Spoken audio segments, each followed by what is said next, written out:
जल जीवन मिशन घोटाला, सीनियर आईएएस सहित 18 के खिलाफ जांच करेगी एंटी करप्शन ब्यूरो, बेल पर निकल कर आए हैं गहलोत सरकार के मंत्री महेश जोशी। पूरे राजस्थान में घूम आइए, जगह जगह फर्जीवाड़ा करके जल जीवन मिशन को बर्बाद कर डाला।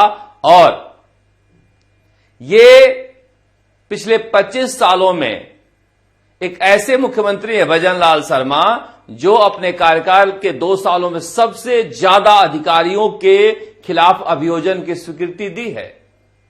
ये पहले भी इनका नाम आ चुका था, सुबोध अग्रवाल का, और मैंने इसी बुलेटिन में कहा था कि सुबोध अग्रवाल पर कोई हाथ क्यों नहीं डाल रहा है, मगर आखिरकार भजनलाल शर्मा ने हिम्मत की है और ये जांच का दायरा बढ़ने वाला है। कहा जा रहा है कि बहुत सारे नेता भी इसमें आएंगे जो अपने इलाकों में इन अधिकारियों के साथ मिली भगत कर लूट का तमाशा कर रहे थे। 5 सालों में अशोक गहलोत सरकार में कोई योजना नहीं बनी जिसमें लूट का तांडव नहीं हुआ। यह बात मैं इसलिए कह रहा हूं कि देखिए, जिस तरह से वनपाल भर्ती परीक्षा 2022 में मास्टरमाइंड को गिरफ्तार करके गुजरात से लाया गया है, 25 लाख में प्रिंटिंग प्रेस से ही वो पेपर ले आया था। मैंने बार बार कहा कि रीट भर्ती परीक्षा में भी प्रिंटिंग प्रेस से क्या पेपर लाए गए थे। सरस्वती प्रेस को लेकर जो सवाल उस समय उठे थे, सुभाष गर्ग जब माध्यमिक शिक्षा बोर्ड के अध्यक्ष थे तब भी प्रिंटिंग प्रेस वाला मामला उठा था, उन्हें मंत्री बना दिया अशोक गहलोत सरकार ने। तब भी यह सवाल उठा था कि रीट परीक्षा जो हुई थी उसमें क्या प्रिंटिंग प्रेस से जो ट्रक पलटा था उसमें केवल ड्राइवर मरा और कोई नहीं मरा। ताला ऐसा मजबूत था कि पेपर कहीं बिखरा ही नहीं और एफआईआर हुई नहीं, जबकि जयपुर के पास ट्रक पलटा था और यह पेपर सीकर जा रहा था।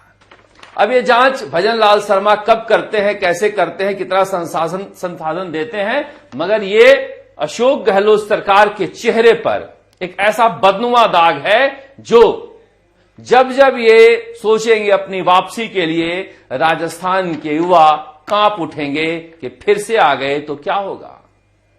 वनपाल भर्ती परीक्षा 2022, 25 लाख में प्रिंटिंग प्रेस से खरीदा पेपर, 1.5 करोड़ में कई गिरोहों को बेचा। बताइए टीचर बनने की क्या जरूरत है जब 1.5 करोड़ में पेपर बेच डाला। और ये सुरेश ढाका कहां भगाया गया और किस तरह से भागकर वो रह रहा है, ये अपने आप पे बड़ा सवाल है।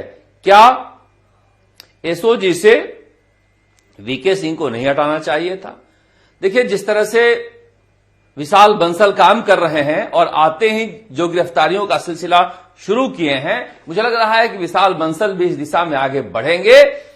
जो दोबारा परीक्षाएं होती थी अशोक गहलोत सरकार में, उसके भी पेपर लीक हुआ करते थे।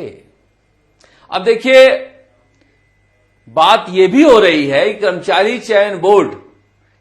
चयन बोर्ड में बीएल जटावत को वसुंधरा राजे अध्यक्ष बनाकर गई और अशोक गहलोत सरकार में तब तक ये काम करते रहे जब तक हंगामा नहीं मचा, और उसके बाद भी हरिप्रसाद शर्मा बने। मुझे लग रहा है कि जिस तरह से ओमार सीट को लेकर नए खुलासे हो रहे हैं भर्ती परीक्षाओं में, कि ओमार सीट केवल खाली छोड़कर बदली ही नहीं जा रही थी, बल्कि कंप्यूटर पर सीधे ही नंबर चढ़ा दिया जा रहा था बिना लिखे हुए भी। आप समझिए क्या क्या खेल चल रहा है।